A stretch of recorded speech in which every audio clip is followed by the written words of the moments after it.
Good morning बेटा। हमने पिछले वीडियो में पढ़ा था, चैप्टर हमारा क्या है, जलवायु वाला हमारा चैप्टर है।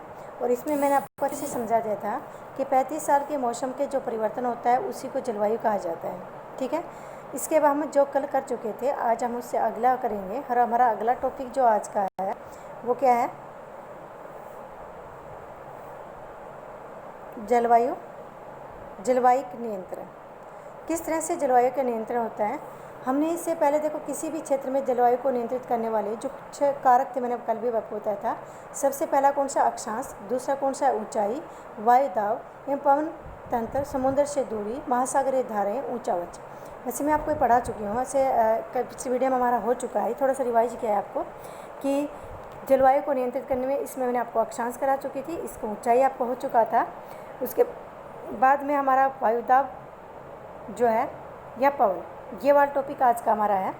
भारत में जलवायु से संबंधित मौसमी अवस्थाएं निम्नलिखित वायुमंडलीय अवस्थाओं से संचालित होती हैं। कौन कौन सी अवस्थाएं हैं देखिए आप। पहले वायुदाब एवं धरातलीय पवन। वायुदाब देखो किसको कहते हैं, एक मिनट, आपको शायद वायुदाब आपने कभी पढ़ा नहीं होगा। वायुदाब का मतलब क्या होता है बेटा, कि आप किसी भी चीज़ को अगर हम किसी चीज़ के ऊपर रखते हैं तो उस चीज़ का उसके ऊपर क्या होता है, भार पड़ता है, वजन पड़ता है।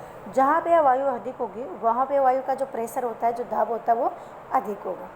जबकि ऊपरी परिसंचरण तथा इनके ऊपर चलने वाली हवाएं और पश्चिमी विक्षोभ एवं उष्ण कटिबंधीय चक्रवात, ये तीन चीज़ें हैं, पवनें हैं तीन प्रकार की, जो कि भारतीय जलवायु है उसको प्रभावित करती हैं। हमारा सबसे पहले वायुदाब एवं धरातलीय पवनों के ऊपर है। भारत में उत्तरी पूर्वी व्यापारिक पवनें, उत्तर पूर्वी समझते हो, मान लीजिए कि ये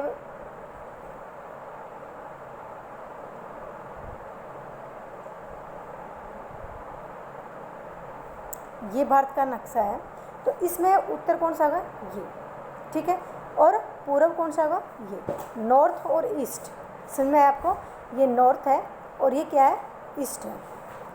उत्तर और पूर्व की सबसे पहले जो वायुदाब की जो पेटियां हैं, उत्तर और पूर्व के उष्ण कटिबंधीय उच्च दाब की पेटियां उत्पन्न होती हैं। ये दक्षिण की ओर बहती हैं, जिसको कोरियस बर्ग के नाम से जाना जाता है। उत्तर अगर आप इसमें देखते हो, सबसे पहले अगर आप जब मैप बनाते हो या मैप को देखते हो तो सबसे ऊपर पर क्या होता है, नॉर्थ होता है, नीचे साउथ होता है, ये वेस्ट होता है और ये ईस्ट होता है।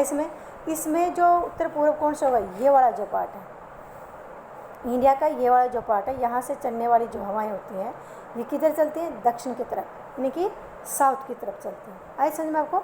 तो इससे क्या होता है, कोरियस बल बनता है। कोरियस बल, क्योंकि इस हवाओं का पता एक कोरियस नाम के भूवैज्ञानिक ने किया था, इसी वजह से इसका नाम भी क्या पड़ गया, कोरियस बल पड़ गया। आई समझ में आपको। दाहिनी ओर विक्षेपित होकर विषुवत निम्न दाब वाले क्षेत्र की ओर बढ़ती हैं। सामान्यतः इन पवनों को नमी की मात्रा बहुत कम होती है, क्योंकि यह स्थलीय भागों पर उत्पन्न होती हैं, बहती हैं, इसलिए इन पवनों को वर्षा कम या नहीं होती हैं। इस प्रकार भारत को शुष्क क्षेत्र होना चाहिए, लेकिन ऐसा नहीं है। देखो ये हवाएं क्या होती हैं, ये उत्तर से पूर्व यानी कि नॉर्थ से वेस्ट की साइड, फिर वेस्ट के बाद में क्या करती हैं, ये अपने राइट साइड में मुड़ जाती हैं और किसकी तरफ, ये भूमध्य रेखा की तरफ 0 डिग्री की तरफ बहती हैं। ये पवनें सूखी होती हैं, इनमें नमी नहीं होती। कारण क्या होता है नमी न होने का, क्योंकि ये स्थल पर बहती है, ज़मीन पर बहती है। अगर इनके बहने के बीच के रास्ते में समुद्र आ जाता है तो ये क्या होती है, पानी उठा लेती है और इसमें क्या होती है, पानी के कारण नमी आ जाती है। लेकिन ऐसा इसमें नहीं है। और अगर इन हवाओं के चलने से भारत में अगर देखी जाए तो क्या होना चाहिए कि सूखा पड़ना चाहिए, यानी कि बारिश नहीं होनी चाहिए, लेकिन ऐसा कुछ नहीं है। देखो कोरियस बल पृथ्वी के घूर्णन के कारण उत्पन्न होता है। 2 प्रकार की गति होती है पृथ्वी की, एक होता है परिक्रमण गति और दूसरी होता है घूर्णन गति। घूर्णन गति ये सूर्य है, ये क्या है, सूर्य है, और पृथ्वी इसी गोलाकार में सूर्य के चारों तरफ चक्कर लगा रही है। ये आपकी पृथ्वी है। पृथ्वी जब सूर्य के चारों तरफ यानी कि इस पूरे अपने अक्ष में एक चक्कर लगा लेती है, 365 सही 1/4 दिन में जब ये सूर्य के चारों तरफ चक्कर लगा लेती है तो इसको बोलते हैं परिक्रमण गति, जो कि वो 12 महीने में पूरी करती है। लेकिन इसी गति को पूरा करने के लिए पृथ्वी इस तरह से घूमती हुई आगे बढ़ती है, अपने अक्ष के ऊपर घूम रही है, और अपने अक्ष पर घूमने के इसी को क्या कहते हैं, घूर्णन गति।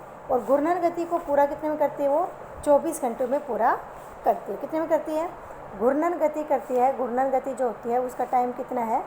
24 घंटे। ठीक है, आगे आपके समझ में कितना? तो पृथ्वी के घूर्णन के कारण उत्पन्न होता है आभासी बल को कोरियस बल कहते हैं। इस बल के कारण पवनें उत्तरी गोलार्ध से दाहिनी ओर तथा दक्षिणी गोलार्ध से बाईं ओर विक्षेपित नहीं होना, मुड़ जाना। इसे ही फेरेल का नियम भी कहा जाता है। भारत की वायु दाब एवं पवनें तंत्र अद्वितीय हैं। शीत ऋतु में हिमालय के उत्तर में उच्च दाब होता है। इस क्षेत्र की ठंडी शुष्क हवाएं दक्षिण में निम्न दाब वाले महासागरीय क्षेत्र के ऊपर बहती हैं। ग्रीष्म ऋतु में आंतरिक एशिया एवं उत्तर पूर्व भारत के उत्तर निम्न दाब वाले क्षेत्र उत्पन्न हो जाता है।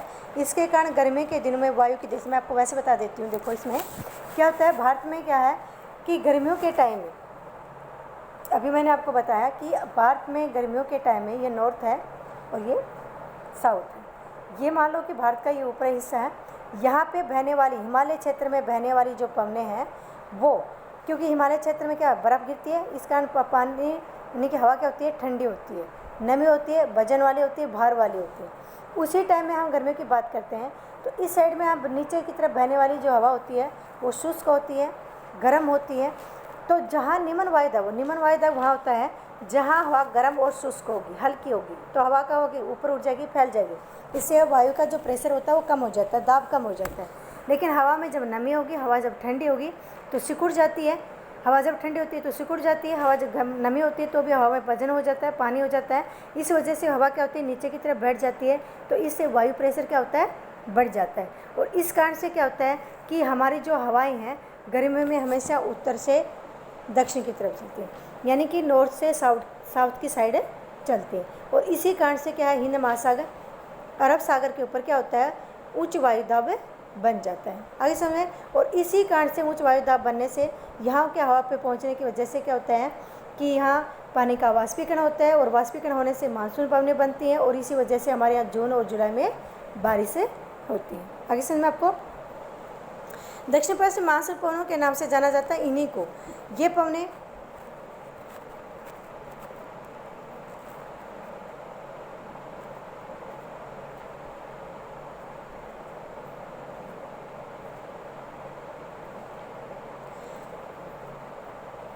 जाना जाता है। ये पवनें महासागरों के ऊपर से बहती हैं, नमी ग्रहण करती हैं तथा भारत के मुख्य भूमि वर्षा पर वर्षा भी करती हैं। इस प्रदेश में ऊपरी वायु परिसंचरण पश्चिमी प्रवाह के प्रभाव से रहता है। इस प्रवाह का एक मुख्य घटक जेट धारा है। अब देखो जेट धारा क्या होती है, आपको वैसे बताती हूँ। जब 1945 में दूसरा विश्व युद्ध हो रहा था, कब की बात कर रहे हैं हम? 1945 में सेकेंड वर्ल्ड वार हो रहा था। उस टाइम में अमेरिका ने जापान के जो टोक्यो है, जापान की राजधानी है, उसके ऊपर परमाणु बम गिराने की योजना बनाई। ठीक है, तो एक क्या था, हवाई जहाज, एक लड़ाकू विमान उस परमाणु बम को लेकर टोक्यो की तरफ बढ़ रहा था, लेकिन वो परमाणु विमान टोक्यो तक नहीं पहुंचा और मजबूरन उसको हिरोशिमा पर वो बम गिरा के वापस आना पड़ा। कारण क्या था कि पृथ्वी तल से 10-12 किलोमीटर की ऊंचाई पर एक बहुत तीव्र हवाएं चल रही थी, जो कि क्या थी? जेट विमान की ठीक विपरीत दिशा में चल रही थी और वो उस विमान को वहाँ तक नहीं पहुँचने नहीं दे रही थी।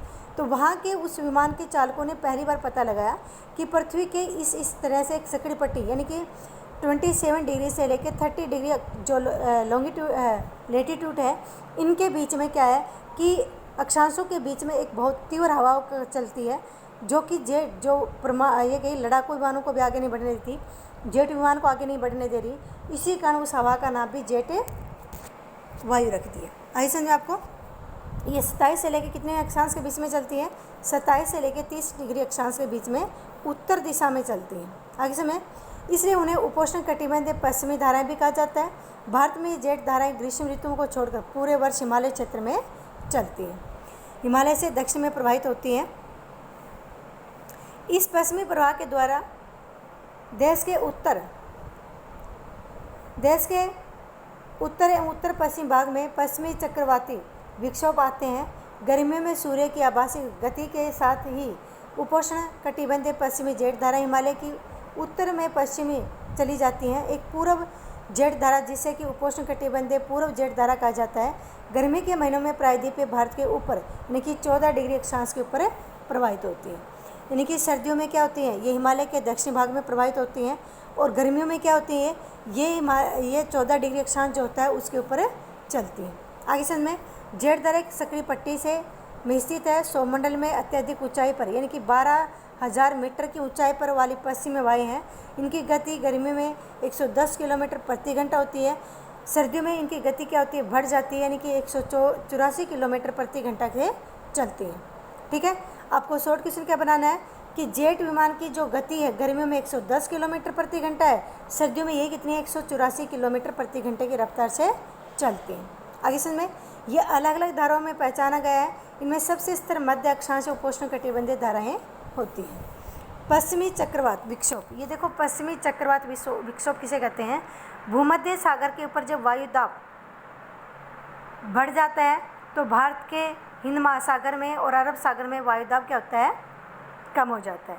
भूमध्य सागर पर जब वायु दाब क्या होता है, कम हो जाता है, तो भारत में वायु दाब क्या हो जाता है, बढ़ जाता है। आई समझ में, तो इसके ठीक विपरीत होता है ऐसा ही, जैसे ही पश्चिम में भूमध्य सागर पर वायु दाब कम होता है, ठीक है, और वहाँ की जो वायु दाब बढ़ता है और भारतीय हिंद महासागर पर जब वायु दाब कम हो जाता है सर्दियों में, तो क्या होता है कि भूमध्य सागर से जो हवाएं हैं वो क्या होती हैं, हिंद महासागर की तरफ चल पड़ती है। इसी से एक चक्रवाती तेज तूफानी बारिश होती है, जो खास करके कब होती है, सर्दियों में होती है। आए समझ में आपको, और हमारे यहाँ पे सर्दियों में इस होने वाली बारिश को मावठ कहा जाता है। ये हो गया हमारा आज का अब तक का कि भारतीय मौसम को प्रभावित करने वाले कौन कौन से कारक हैं। हमने इन सबको पढ़ लिया बेटा। मैं ज़्यादा आपको जल्दबाजी से नहीं कराएंगे क्योंकि हमारा सिलेबस लगभग हो रहा है। धीरे धीरे हम अपने सिलेबस को आगे बढ़ाएंगे। इतना मैंने कराया है, इसमें कम से कम 10-15 शॉर्ट क्वेश्चन बनने हैं, आप अपनी नोटबुक में कीजिए। अगला जो बचा हुआ हमारा है वो हम अगले वीडियो में कंप्लीट करेंगे। ओके बेटा, धन्यवाद।